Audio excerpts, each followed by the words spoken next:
എല്ലാ കൂട്ടുകാർക്കും നല്ലൊരു ദിവസം ആശംസിച്ചുകൊണ്ട് മാമ്പഴത്തിന്റെ പുതിയ വീഡിയോയിലേക്ക് സ്വാഗതം.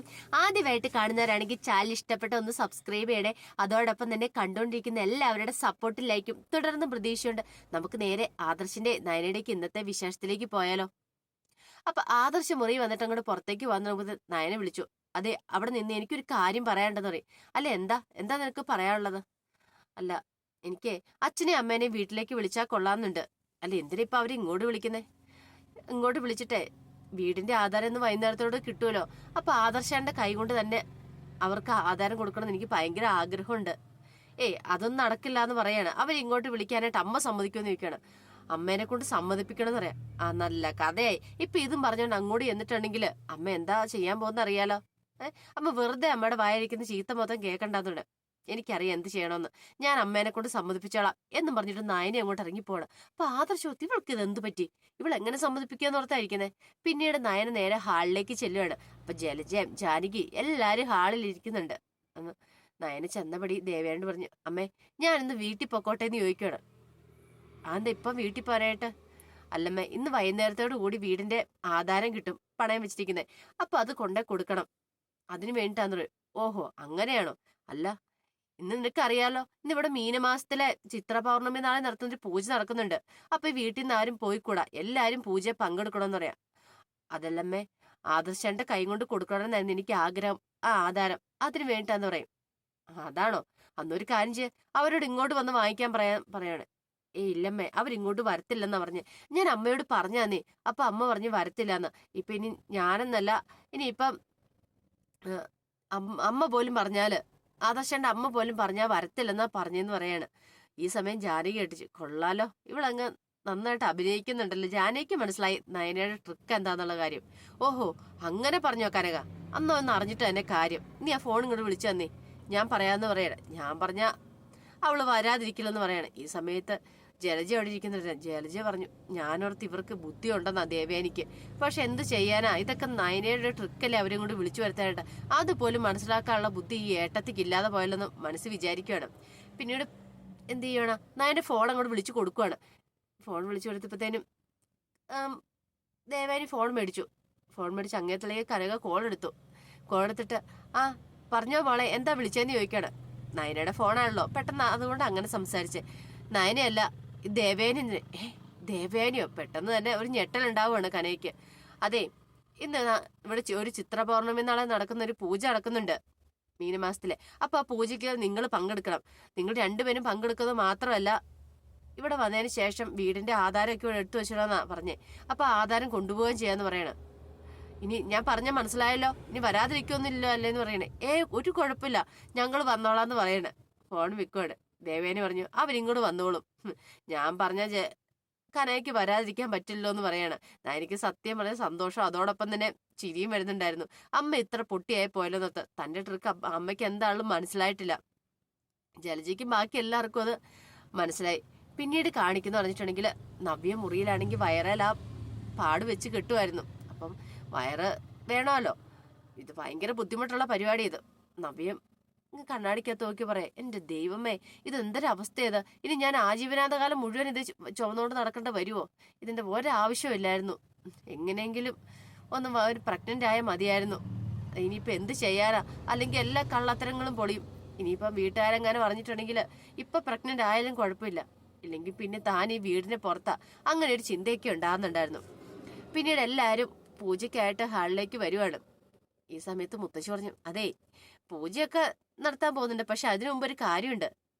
നമ്മൾ എന്ത് ചെയ്യണം? പൂജ നടക്കുന്നതിന് മുമ്പായിട്ട് നമ്മുടെ മനസ്സുള്ള ഒരു ആഗ്രഹം എഴുതിയിട്ട് ഒരു പേപ്പർ എഴുതി അത് ഭഗവാന്റെ മുന്നിൽ കൊണ്ടേ വെക്കണം എന്ന് പറയാം. നയനെ പെട്ടെന്ന് വെച്ചാൽ, അതെന്തിനാ? അങ്ങനെ ചെയ്തിട്ടുണ്ടെങ്കിൽ നമ്മുടെ ആ ആഗ്രഹം സാധിച്ചു വരുമെന്നാ പറയുന്നത്. അത് വർഷങ്ങളായിട്ട് അങ്ങനെ തന്നെയാ. അപ്പൊ നമ്മൾ എല്ലാവരും എന്ത് ചെയ്യണം? ഒരു പേപ്പർ എടുത്തിട്ട് നമ്മുടെ ആഗ്രഹം എഴുതി ഭഗവാന്റെ മുന്നിൽ കൊണ്ടേ വെക്കണമെന്ന് പറയണം. അങ്ങനെ എല്ലാവർക്കും ഓരോ പേപ്പർ എടുത്ത് കളർ പേപ്പർ കൊടുക്കുകയാണ്. നയനെ ശ്രദ്ധിച്ചു ആദർശന് കിട്ടിയത് ഏത് കളറാന്നുള്ളത്. അങ്ങനെ എല്ലാവരും അതിന്റെ ചുറ്റും കൂടി ഇരുന്ന് ഇങ്ങനെ എഴുതാനായിട്ട് തുടങ്ങുവാണ്. ഈ സമയത്ത് ജാനകി ഇങ്ങനെ ആലോചിക്കുക എന്ത് എഴുതണോന്നുള്ളേ. അപ്പം അനിയുടെ അച്ഛൻ പറഞ്ഞു, നീ എന്താ ആലോചിച്ചോണ്ടിരിക്കണേ? ഞാൻ എന്ത് എഴുതുന്നതിനെ കുറിച്ചാ? എന്തെഴുതും അതോ ആലോചിച്ചിരിക്കും? ഓ, അത്രേ ഉള്ളൂ. എനിക്കിതൊക്കെ കാണുമ്പോൾ ഈ സ്കൂളിലൊക്കെ ഈ പരീക്ഷ എഴുതാനായിട്ട് പിള്ളേരിയ്ക്കുമല്ലേ, ആ ഒരു ചിന്ത ഉണ്ടാകുന്നു. എന്തേ മിണ്ടാതിരുന്ന് എഴുതിക്കോണം കേട്ടോ അവിടെ. അപ്പോഴങ്ങയുടെ ഒരു തമാശ. അവരെല്ലാരും ശ്രദ്ധിക്കുന്നുണ്ട്, ദേ അമ്മ അച്ഛനും ഒക്കെ ശ്രദ്ധിക്കുന്നുണ്ട്. മരിയയ്ക്ക് ഇരുന്ന് എഴുതാൻ പറയാണ്. അപ്പൊ അബിയുടെ ഈ പേപ്പറും വെച്ചിട്ട് അബി ഓർത്തു, എന്താ എഴുതണ്ടേ? എന്റെ തലയെ കയറിയിരിക്കുന്ന ആ ദുഷ്ടശക്തി എങ്ങനെയാലും ഒന്ന് ഒഴിഞ്ഞു പോകണം. അവൾ എന്റെ ജീവിതത്തിൽ നിന്ന് പോയാൽ മാത്രം എന്റെ ഭഗവാൻ എനിക്ക് നല്ലൊരു ജീവിതം ഉണ്ടാവുള്ളൂ. അത് നീ കനിവേണം, എനിക്കൊരു കോടീശ്വരന്റെ മകളെ കല്യാണം കഴിക്കാനായിട്ട് നീ എന്നെ സഹായിക്കണേ എന്നൊക്കെ പറഞ്ഞുകൊണ്ടായിരുന്നു അബിയുടെ എഴുത്ത്. ജലജയാണെങ്കിലോ, ജലജയുടെ ഉള്ളിലെ ആഗ്രഹം എന്ന് പറഞ്ഞിട്ടുണ്ടെങ്കിൽ, എനിക്ക് ഏട്ടത്തിപ്പോഴും തന്നെ ഈ വീട്ടില് എല്ലാ സർവ്വ സ്വാതന്ത്ര്യത്തോടും കൂടി വാഴണം. താൻ പറയുന്ന എല്ലാവരും അനുസരിക്കണം. അതായിരുന്നു. കാരണം തനിക്കിവിടെ മൂത്ത മരുമോളം എന്നുള്ള സ്ഥാനം ഇപ്പൊ ദേവയാനിക്ക് കിട്ടിയിരിക്കുന്നത്. ആ സ്ഥാനം തനിക്ക് കിട്ടണം. അതോടൊപ്പം തന്നെ ആ നവ്യ എന്ന് പറഞ്ഞോളെ ഈ വീട്ടിൽ നിന്ന് അടിച്ചിറക്കണം. ഈ 2 ആഗ്രഹങ്ങളുമാണ് ജലജ എഴുതിയെന്ന് പറഞ്ഞിട്ടുണ്ടെങ്കിൽ. പക്ഷേങ്കിൽ ആദർശ് ഇങ്ങനെ ഒന്നും എഴുതാതിരിക്കുമായിരുന്നു. ഈ സമയം നയന ചോദിച്ചു, എന്താ ഒന്നും എഴുതാത്തേന്ന് ചോദിക്കണം. ഇല്ല എഴുത്, ഞാൻ എഴുതിക്കോളാം, നീ നോക്കണ്ട കേട്ടോ, നോക്കാൻ പാടില്ല എന്ന് പറയണം. ശരി ഞാൻ നോക്കുന്നില്ലെന്ന് പറയണം. അപ്പൊ ആദർശ് ഇങ്ങനെ ആലോചിച്ചു, എന്തെഴുതാം? എന്റെ ഭഗവാൻ നിനക്കറിയാലോ, ഞാനിപ്പോൾ നയനയെ വഞ്ചിച്ചുകൊണ്ടിരിക്കുകയാണ്. അതിന്റെ ഒരു കുറ്റബോധമുണ്ട്. ഞാൻ മുത്തശ്ശന് കൊടുത്തൊരു സത്യവാക്കുണ്ട്, അത് പാലിക്കാൻ വേണ്ടി മാത്രമാ. പക്ഷെ ഇത് അറിഞ്ഞു കഴിഞ്ഞിട്ടുണ്ടെങ്കിൽ നയന എങ്ങനെ പ്രതികരിക്കും എന്ന് അറിയത്തില്ല. എന്റെ ഭഗവാനെ കാത്തോടെ. എനിക്ക് കുറ്റബോധം കാരണം എനിക്ക് എന്ത് ചെയ്യണമെന്ന് അറിയത്തില്ല. ചില സമയത്ത് അവളുടെ സ്നേഹം കണ്ടു കഴിയുമ്പോഴത്തേനും എനിക്കറിയാം അവൾ എത്രമാത്രം എന്നെ സ്നേഹിക്കുന്നുണ്ടെന്ന്. അപ്പൊ ആദർശിന്റെ ഉള്ളിലുള്ള ആദർശം ഇങ്ങനെ എഴുതുമായിരുന്നു. ഈ സമയത്ത് നയന ഓർത്ത്, എന്തായിരിക്കും എഴുതിക്കൊണ്ടിരിക്കുന്നത്?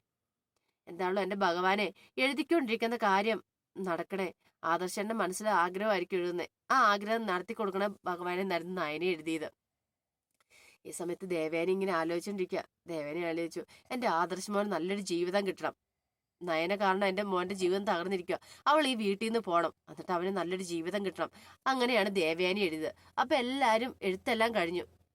മുത്തശ്ശോട് ഞാൻ എഴുത്തെല്ലാം കഴിഞ്ഞാൽ എല്ലാരും ഭഗവാന്റെ മുന്നിൽ കൊണ്ടേ അതങ്ങോട്ട് വെച്ചേക്കാൻ പറയണം. അപ്പൊ എല്ലാരും കൂടെ ഭഗവാന്റെ മുന്നിലേക്ക് അതുകൊണ്ട് വെച്ചു. ഭഗവാന്റെ മുന്നിൽ കൊണ്ടേ വെച്ചിട്ട് തിരിഞ്ഞു വന്നിക്കണം. അപ്പൊ ആദർശനെ നയനെ നോക്കുന്നുണ്ട് എന്താ എഴുതിയെന്നുള്ള രീതിയിൽ. അപ്പൊ ആദർശൻ എഴുതിയ കാര്യങ്ങളും അങ്ങനെ പുറത്ത് പറയാൻ പാടില്ല, ദേ നീ മര്യാദയ്ക്ക് അവിടെ നിൽക്കാൻ പറയാണ്. പിന്നീട് കാണിക്കാന്ന് പറഞ്ഞിട്ടുണ്ടെങ്കിൽ നയനയുടെ അടുത്തേക്ക് അനി അങ്ങോട്ട് വരുന്നുണ്ട്. അപ്പൊ അനിയുടെ നിപ്പും മണ്ടും കണ്ടപ്പോ നയനിച്ച്, എന്ത് പറ്റി? നിന്റെ മുഖത്തൊരു മ്ലാനതയുണ്ടല്ലോ. ഒന്നുമില്ല അടുത്തമ്മേ, എന്തോ കാര്യമുണ്ട്. നീ എന്തായാലും കാര്യം എന്നോട് പറ. അതേ, ഈ പൂജ നടക്കുന്ന സമയത്തെ ഇവിടെ പൂജ മാത്രമല്ല വേറൊരു മംഗള കാര്യം കൂടെ നടക്കുന്നേ. മംഗളകാര്യമോ? അതെന്ത് കാര്യമോ? ഞങ്ങൾ ആരും അറിഞ്ഞില്ലോ എന്ന് പറയും. വീട്ടിലാരും അറിഞ്ഞിട്ടില്ല, അറിയാൻ പോകുന്നുള്ളെന്ന് പറയും. എടാ നീ കാര്യം എന്താന്ന് പറ. അതെ ഏട്ടത്തിയമ്മേ, ഇന്ന് അനാമികയുടെ വീട്ടിൽ നിന്ന് അനാമികയുടെ അച്ഛനും അമ്മയും അനാമികയൊക്കെ വരുന്നുണ്ടെന്ന് പറയാം. ആഹാ, അതൊരു നല്ല കാര്യമാണല്ലോ. അതിനല്ല ഏട്ടത്തിയമ്മേ, അതായത് ഈ വീട് കാണാൻ വരുന്ന അനാമികനെ ഈ വീട്ടിലേക്ക് കെട്ടിക്കാനായിട്ട് അവരുടെ വീട്ടുകാർക്ക് താല്പര്യമുണ്ട്. അപ്പൊ സാധാരണ ചെറുക്കൻ വീട് കാണാനായിട്ട് വരുന്നതെന്ന് പറയാണ്. ഓഹോ, അങ്ങനെയാണ് കാര്യങ്ങള്. അല്ല, ഇത് ഈ വീട്ടിൽ ആർക്കെങ്കിലും അറിയാം? ആർക്കും അറിയത്തില്ല. ഏട്ടത്തിയമ്മ ഒരു കാര്യം ചെയ്യണം, എല്ലാവരോടും ഒന്ന് പറയണേ ഇതിനെ കുറിച്ച്. ഞാൻ എങ്ങനെ ഏട്ടത്തിയമ്മ പറയണേന്ന് ചോദിക്കണം. ഇത്ര സിമ്പിൾ ആയിട്ടുള്ള കാര്യമോ ഇതൊക്കെ? ഞാൻ എപ്പ പറഞ്ഞു ചോദിച്ചാൽ മതി. നീ എന്തിനു ടെൻഷൻ അടിക്കണേ? എനിക്ക് ഭയങ്കര ടെൻഷൻ ഏട്ടത്തിയമ്മ, അറിയാലോ. എനിക്കിത് മുമ്പ് പരിചയമില്ലാത്ത കാര്യങ്ങളാ. അത് മാത്രമാണ് ഏട്ടത്തിയമ്മയ്ക്ക് അറിയാവുന്ന കാര്യമല്ലേ. ഞാനിങ്ങനെ ഓടിപ്പാഞ്ഞ് കിടക്കുന്ന, ഞാനൊരു കല്യാണത്തെ കൂടി ചിന്തിച്ചിട്ട് പോലില്ല. പക്ഷെ പെട്ടെന്ന് കല്യാണം കഴിക്കണം അവൾക്ക് ഒരേ നിർബന്ധം. അതുകൊണ്ടാണ്. മനസ്സിലായി. കൊച്ചു കളർ എന്നിട്ട് ഒന്നും അറിയത്തില്ല പെട്ടെന്ന് നിൽക്കുമല്ലേ. ഈ കാര്യം ഞാൻ എല്ലാവരോടും പറഞ്ഞോളാന്ന് പറയണം. എന്നിട്ട് നായനെ അങ്ങോട്ട് ചെന്ന് നോക്കുക. ആ ഭഗവാന്റെ വിഗ്രഹത്തിന് മുന്നിൽ നോക്കിക്കഴിയുമ്പോഴത്തേനും ആദർശ് എഴുതി വെച്ച പേപ്പറുണ്ട്. ആ പേപ്പർ നായനെ പ്രത്യേകം ശ്രദ്ധിച്ചായിരുന്നു. ആ പേപ്പർ ബാക്കി ആർക്കും കിട്ടിയിട്ടില്ലായിരുന്നു. അപ്പൊ അത് ആദർശന്റെ പേപ്പർ. അതെങ്ങനെ അടിച്ചു മാറ്റിയിട്ട് അതിനകത്ത് എന്നെ എഴുതിയിരിക്കും നോക്കണം. അങ്ങനെയൊക്കെ രണ്ടും കളിപ്പിച്ചിട്ട് അത് എടുക്കാനായിട്ട് പോകാൻ തുടങ്ങുമ്പോഴത്തേനുമാണ് ജാനകി പറഞ്ഞത്, നീ ഇവിടെ എന്തെടുക്കുക? അതേ നിന്റെ അച്ഛനും അമ്മയൊക്കെ വന്നിട്ടുണ്ട് കേട്ടോ എന്ന് പറയണം. അപ്പൊ എടുക്കാൻ തുടങ്ങിയ ആ കൈ പിൻവലിച്ച് നയനെ അങ്ങോട്ട് ചെല്ലുവാണ്. ഈ സമയത്ത് കനകയും ഗോവിന്ദനും കൂടെ ഓട്ടോറിക്ഷ വന്ന് ഇറങ്ങുവാണ്. ഓട്ടോറിക്ഷ വന്നത് അകത്തേക്ക് വരുവാണ്. അപ്പൊ കനകേനെയും ഗോവിന്ദനെ കണ്ടപടി നയനിക്ക് ഭയങ്കര സന്തോഷമായി. ഓടിപ്പോയി അവരെ കെട്ടിപ്പിടിക്കുന്നുണ്ട്. എന്നിട്ട് അവരകത്തേക്ക് കയറി വരുവാണ്. അകത്തേക്ക് കയറി വന്നപ്പോഴത്തേനും പിന്നെ മുത്തശ്ശിയൊക്കെ സംസാരിക്കുന്നുണ്ട്. എങ്ങനെയുണ്ട്, എന്തുണ്ട് വിശേഷങ്ങൾ എന്നൊക്കെ ചോദിച്ചുകൊണ്ട് അങ്ങനെയൊക്കെ സംസാരിച്ചുകൊണ്ടിരിക്കുന്ന സമയത്ത് ജലജ പറഞ്ഞു, ആഹാ കൊള്ളാലോ, കുറച്ച് പൈസ കിട്ടി, ആധാരമൊക്കെ എടുത്തു കഴിഞ്ഞപ്പോഴത്തേനും അതിൻ്റെതായ ഒരു അഹങ്കാരമൊക്കെ കാണാനുണ്ടല്ലോ എന്ന് പറയുവാണ്. ശരിക്കും വീട്ടിൽ കയറി വന്നപ്പോൾ അവനെ അപമാനിക്കുന്നതിന് തുല്യമായിട്ടാണ് ജലജ സംസാരിച്ചത്. ഇത് കേട്ട് നയനിക്ക് പിന്നെ വെറുതെ ഇരിക്കാൻ പറ്റുമോ? നയന പറഞ്ഞു, അതപ്പച്ചി ഞങ്ങൾ നന്നായിട്ട് അധ്വാനിച്ചാണ്. എൻ്റെ അച്ഛനും അമ്മയൊക്കെ എത്ര ദിവസത്തെ കഷ്ടപ്പാടാന്നറിയാവോ ആ പൈസ ഉണ്ടാക്കിയത്. അങ്ങനെയുള്ള പൈസയും കൊണ്ട് നമ്മൾ എന്തെങ്കിലും സാധനം വാങ്ങുവോ അല്ലെങ്കിൽ കടം വീട്ടുകയോ ഒക്കെ ചെയ്തിട്ടുണ്ടെങ്കിൽ ഒരു മനസ്സുകൊണ്ട് അറിയാവോ. അതിനകത്ത് ഇപ്പം ഇപ്പം അപ്പച്ചയുടെ ഉള്ളിൽ എന്തെങ്കിലും ദേഷ്യം ഉണ്ടായിട്ടോ സങ്കടം ഉണ്ടായിട്ടോ അസൂയ ഉണ്ടായിട്ടോ ഒന്നും ഒരു കാര്യമില്ലെന്ന് പറയണം. മുഖത്തടിച്ച പോലെ തന്നെയാണ്, ജലജയുടെ മുഖത്തടിച്ച പോലെ തന്നെയാണ് നയനെ പറയുന്നത്. നയന ഇത്രയും പറയുന്ന പോലും ഒരു കാരണവശാലും ജലജ പ്രതീക്ഷിച്ചതും കൂടെ അല്ല. ആകെപ്പാടെ ജലജ നാണം കിട്ടി നിൽക്കുകയാണ്. അതിന്റെ വിശേഷങ്ങളൊക്കെയാണ് നമ്മൾ ഇന്ന് കണ്ടതെന്ന് പറഞ്ഞിട്ടുണ്ടെങ്കിൽ ഇതിന്റെ ബാക്കി വിശേഷങ്ങളുമായിട്ട് വൈകുന്നേരത്തെ പ്രൊമോയും ഞാൻ വരാട്ടോ. ഒരിക്കൽ കൂടി എല്ലാവർക്കും നല്ലൊരു ദിവസം ആശംസിച്ചു നിർത്തുന്നു. നന്ദി.